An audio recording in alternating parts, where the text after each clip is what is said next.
Lesson 4, this is Rock 101. I grew up in Detroit, Michigan. The first music I learned how to play was rock and roll. And I've been going backwards in time ever since. My favorite guitar players when I was growing up, I've got to give credit to, like, you know, the canon of English guitar players. But in Detroit, we had guys like Ted Nugent and Jim McCarty. And they were bad boys. So I'm going to do some of the guitar riffs that got me through gigs in the 70s as a child. I like the AC/DC stuff too, and the power chords.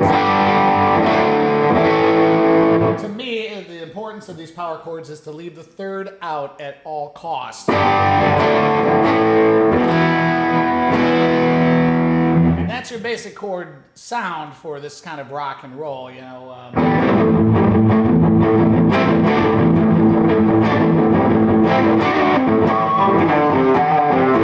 We're here to talk about riffs mostly. Based on the most primitive forms of the Chuck Berry style,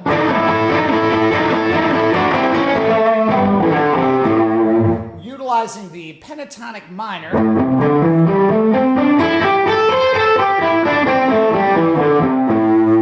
bends, hammer-ons, pull-offs, bends, hammer-ons, pull-offs,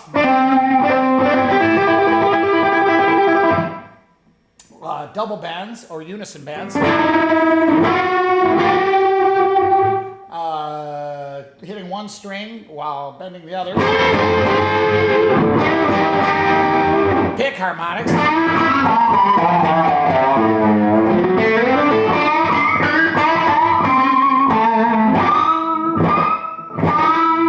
and that's a good start. And trills, and that's what we're going to talk about first.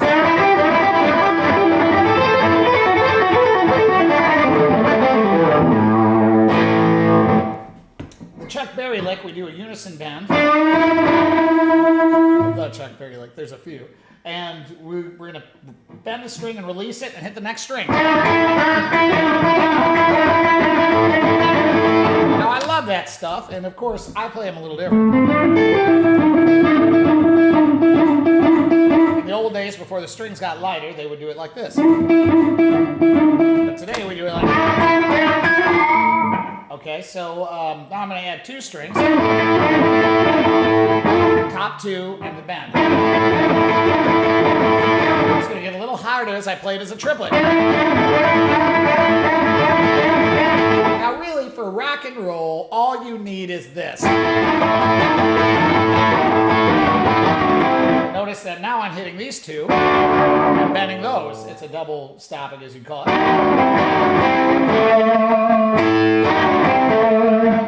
A lot of people don't know that if you want the song to rock, playing these things will carry that song through most of the chord changes of a rock and roll tune.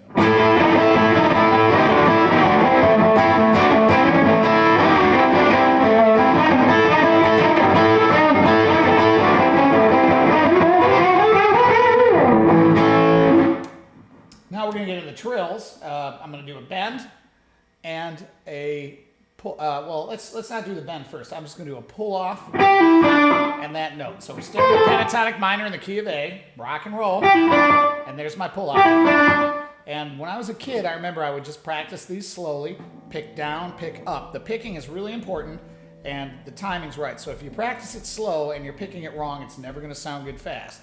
Down, up, down, up.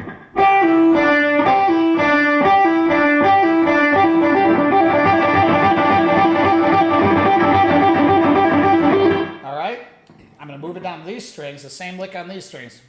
All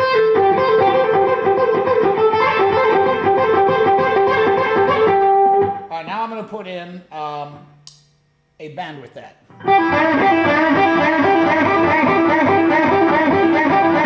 Sounds like Kiss, doesn't it? Same thing on those strings. And now I'm going to put a hammer-on instead of the pull-off. Now this one I like to play a lot because you don't hear it that often. It sounds pretty cool. Now I'm going to do a hammer pull. I can hammer, pull, and a bend. Bend, is slow as I get slowly up to speed.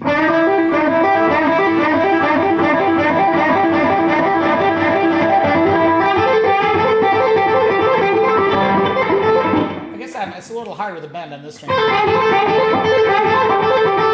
And those are, to me, the real sound of the 70s right there. Now, whenever you learn a trill, see how far you can take it. If you move your pentatonic scale up, that's the next box is right there. And I can do this.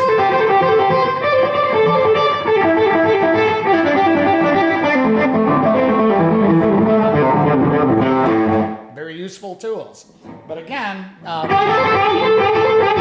doing something like that is pretty cliche, but it really does go over. And you can take all this stuff and then do it up an octave. Well, looks like I'm playing the wrong guitar for this sort of thing. If I was in G, I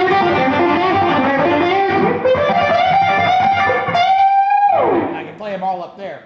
I'm going to get a little bit more complicated. This time I'm doing the first lick we talked about, the Chuck Berry, and then I put in my hammer pull.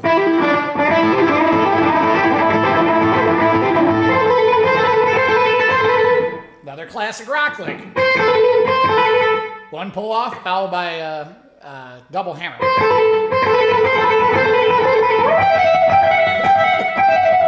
Oh, my childhood is coming back to me, and it was tragic. I'm having a real hard time playing these. Now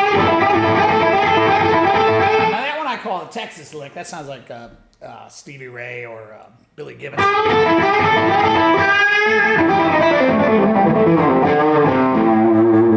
Practice these scales with hammer-ons across the board. Pull-offs.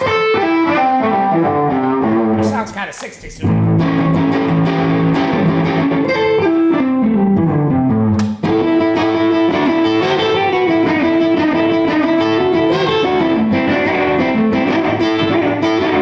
Double stops, those bends.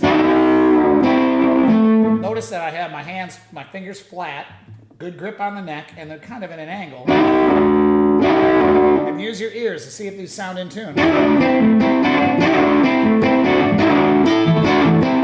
One of the things I like to do today when I'm doing a Chuck Berry song, a rock and roll song, or anything playing with my trio, is I like to thumb the bass note and just bring all this power into those same riffs.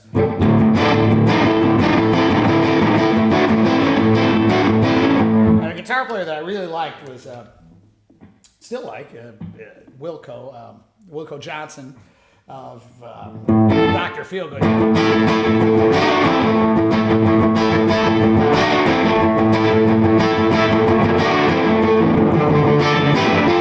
So I'm always keeping that bass note in there, and that just pulls the whole thing up to a whole nother level.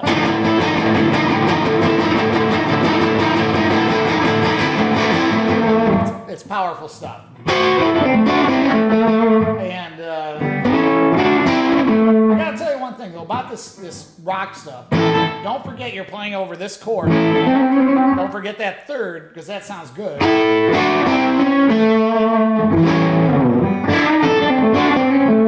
So here's another trill that it's a must know.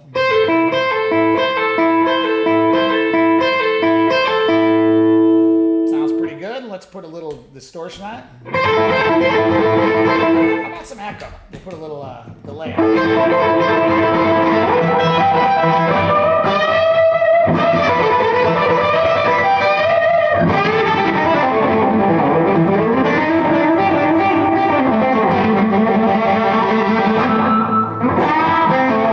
A little compression.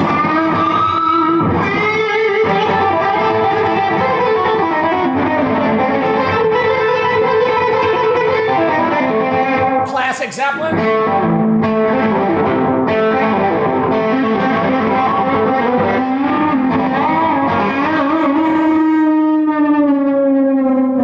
Rock and Roll 101.